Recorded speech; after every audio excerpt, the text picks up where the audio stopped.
series by Clean, where we bring to you success stories from the DRE sector. In today's episode, we have Mr. Russell Collins from Himalayan Rocket Stove. Hello, Russell. Hi, how are you? I'm fine, thank you. So let's get right to the question. I would first like to ask you, what does your company do? Right, so Himalayan Rocket Stove basically makes clean combustion technology. So the first application for that, the niche that we focused on is space heating in the Himalayan belt, as we identified that was a underserved area. And so we've been focused on that for the last 3 years. We've actually just passed 3 years of commercial operations. And yeah, so combustion stoves is our main bread and butter business. And right now I'm in the process of developing a range of new products. Oh, that's great. And how did you come about this idea? How did your company start? Yeah, so there's a long story and a short story version of that, but the not too long version is that basically I started traveling to the Indian Himalayas back in 1992, and fell in love with the place and the people, started running tours, and ended up spending a lot of my time in the Himalayas. So I kind of became quite acutely aware of the impacts of climate change, and also the demand on forestry. And one of the demands on forestry, of course, is for heating, and of course there's construction demand as well. But the wood that was being cut to keep people warm through the winter, I realized was actually quite a massive impact on forestry. So I did some research around 2014.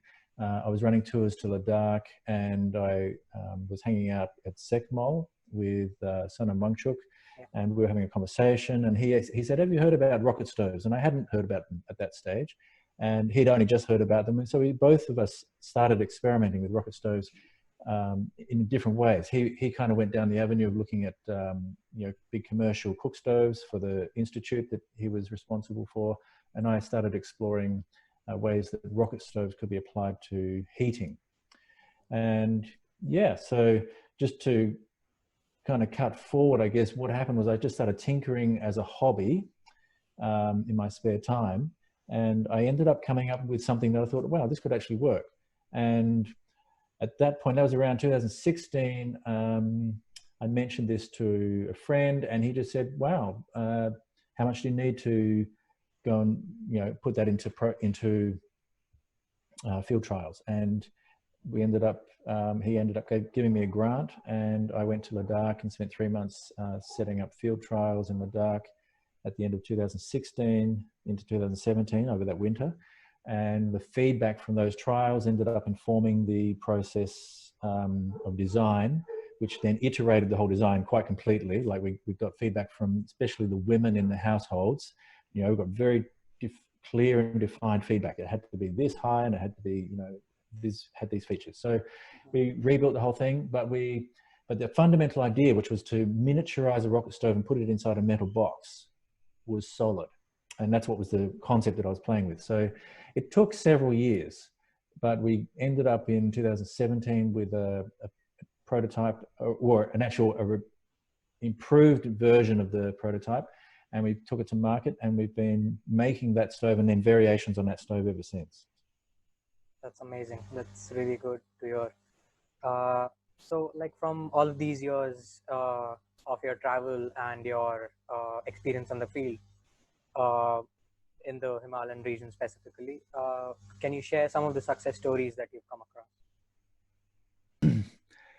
Well, I guess one success story is that we're still going.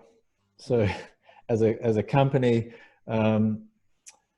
for any startup out there, I can say it's not easy, probably anywhere. And for sure, it's not easy in the Indian space to come up with a mechanical solution. And to any problem. So, and particularly in a social impact space, in terms of raising the funds that are needed to stay alive, to grow the company, to commercialize, to keep doing the R&D, to employ people, you know, all of that, actually, it's incredibly challenging terrain. So I'd have to say that the number one success story is that we've managed to stay alive for 3 years. And even in the current situation, which is obviously incredibly challenging for most companies, we're actually looking positively towards the next season. The team's been on standby, and we look like we'll be able to come up, hit the ground running, hopefully, fingers crossed, in the next few months with a whole new product line for the coming season. So, I mean, that's from a personal level, that's quite an important milestone to reach. In terms of success in the field, I would say the fact is that it actually works is probably the first great success. Is works in the sense that the goal was to make something that would use less fuel and was much cleaner than a traditional Bucati. And we did that. So it uses 40 to 50% less fuel than a typical Bucati, and about 90% less smoke. So that's the original success. Like, that's when we achieved that, we thought, okay, we've got a product, and we knew that we needed to kind of mobilize our energies to scale. So yeah, I guess they're the two. I probably, did those back to front, let's say, but they're the two key successes that that I'm proud of. And maybe the third one would just be, I would say, the success of having a team who really believe in our product. And so we're about 15 people in the team now, and the team, who are all from the Himalayas, with the exception of myself and Natisha, who's from Mumbai. Everyone else is from Himachal or Ladakh. And we've really built this really close-knit kind of group of men and women who are working together to really roll out this thing that we all believe in. So that also really touches me, because we are a social enterprise. So even though we need to have a commercially viable product, we also need to hit other milestones, and those are, as a social enterprise, our key metrics are social impact as well as environmental impact. And also, I guess what some people are calling the fourth bottom line is to have a corporate environment where the team itself have an improved quality of life as a result of being part of our company. So I'd probably list those things. Yeah. Nice. So from all these years in the sector, what have you learned? What can you say concretely were your learning from the sector? It's often been a point of confusion for people when I'm talking, because even though our product is something that people can cook on, it's primarily a space heater, not a cook stove. So it's a space heater that you can cook on. Yeah. So we're kind of on the fringe of the cook stove sector. Right. And that's quite confusing for a lot of people who are not familiar with the Himalayan landscape and the way people live in a Himalayan home, where the heater is like the center of the living room, and then cooking on the heater is a traditional way of life. So when we say the cook stove sector, I guess it's hard for me to speak about to that sector's with any authority at all. I haven't really spent much time in the cook stove sector.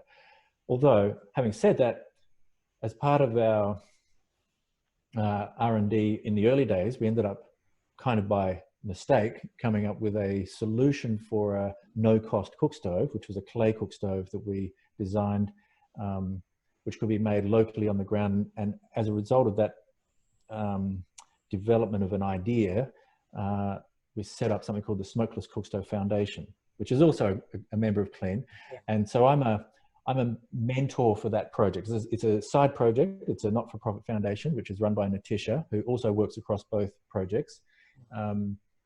So through her, I guess I've been exposed a little bit to the cook stove sector. And so what can I say? The cook stove sector is incredibly challenging. The one thing I can say I've learned is habits are incredibly difficult to change in terms of our customers. So if the solution requires a habit change from the customer, its likelihood of being adopted is very low. So the solution should fit the pre-existing habits of the consumers as much as possible. Now, obviously, some habits need to evolve and change. So if they're using a 3-stone fiber or a simple basic chula or basic cook stove, which is putting smoke inside the house, and we want to change that habit, but the sequential change should be very incremental. That would be probably a key learning.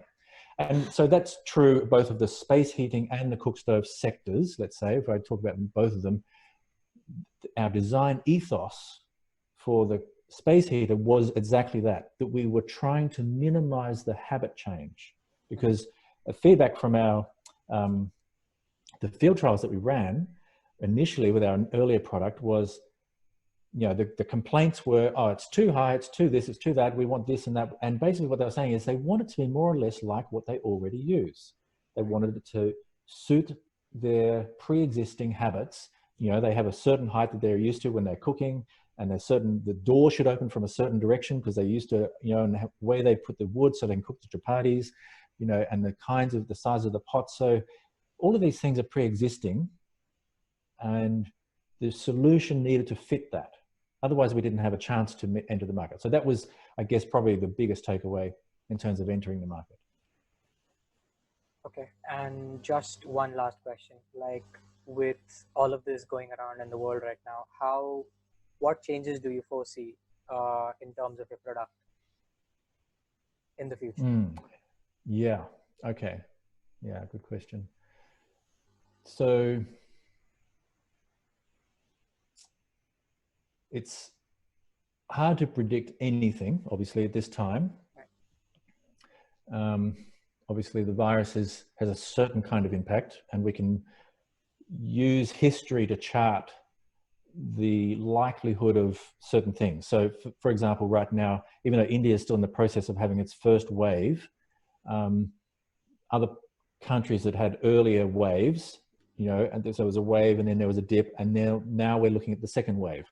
Now, we more or less know that that's inevitable. So we can say that based on historical precedents with pandemics, this thing is likely to continue for a couple of years on and off in waves. So there's going to be a cyclical nature. So we need to be responsive to that. And then on top of that, there's going to be second order and third order effects, such as, of course, economic downturns and supply chain issues, transport issues. In our case, luckily, we don't rely on any products to be imported to make our stoves. We're just using Indian-made steel for our product, so we can do everything domestically. So that's a strength that we have as a company. And we also built our company around minimal supply chain distances. So we didn't want to transport any further than we had to. So we're already located at the foothills of the Himalayas in terms of production. And so right now we can produce in Himachal Pradesh and transport internally through Himachal Pradesh, for example. Right now we're just at the verge of being allowed to do that with the opening up of certain restrictions, but you know, cross-border things are maybe more restrictive. So just trying to answer the question. So one of the second order effects is obviously an economic downturn. So we're expecting there to be less money in the marketplace. And a lot of our customers are business people, government officials, farmers, primary producers. Some of those people will have incomes and some of them won't. So the thing that we're doing to meet that change is we're coming out with a lower cost version of our product. Okay. There was already a need for that, but we're fast tracking that. In fact, we're more or less phasing out the higher cost versions of our product for the coming season. Okay. We can make them on demand, but we're going to focus on a lower cost version. So we're working on right now we've been in R&D for the last 6 months anyway, but we've just decided this will be our lead product for the year, will be the cheap version of our stove, because obviously there's going to be less financial flow in the market. And we're also working on new products which will be suitable for Now, these are things that we were anyway working on, but we're fast tracking them because they're going to be more suitable. And two of those things. So one of them is a waste incinerator, which we were anyway working on. And so we started looking at maybe medical waste incinerators as a product, commercial cooking for rapid deployment quarantine camps, for example. We're actually looking at setting up commercial cooking stations which can be shipped and deployed easily. And I'm also working on a low-cost cremator, because there's one of the, obviously is a little bit of a touchy subject, but obviously with there's a lot of bodies to be disposed of, and there's not enough forestry anyway. There never was enough forestry, so it was a product that we were anyway hoping to roll out, but we're fast tracking it for the obvious reasons that we can reduce without our design. It's still in conceptual stage, but we're hoping to get it out this year. With the cremator, every time we run a cremation, we can save as much wood in a single cremation as we would save in a year of usage of one of our cook stoves. Wow. So we're talking about 400 or 500 kilos per, so 500 to 600 kilos of wood is normally used in a cremation. So we're hoping to bring that down to sub 200 kilos. So savings of around 400 kilos. So that's the projects that we're working on. So it's really about just being sensitive to what's the market is looking for, what's needed. You know, what are the problems that need to be solved? That's always been, I guess, the key question that I ask myself. There's no point solving a problem that doesn't exist. First of all, we have to identify what are the real problems, and then what are the solutions that actually speak directly to those problems. So, yeah, that's what we're up to. Yes, all of those numbers sound really, really interesting and very challenging, to be very frank. So best of luck for your endeavors in the future, and thank you for your time. I just want a small bit of your comment on how your association with Clean has been in the past and up till now. My association with Clean's been great. I always felt it was a very supportive organization, and helped us, I think, with several of our presentations in Delhi, and I think even one of our stoves is still maybe stored in your office somewhere. Yeah, no, I've absolutely full respect for the work that you're doing, and happy to be associated. Yes, thanks so much. And I would like to thank all of our listeners and viewers for tuning into the podcast. Thank you.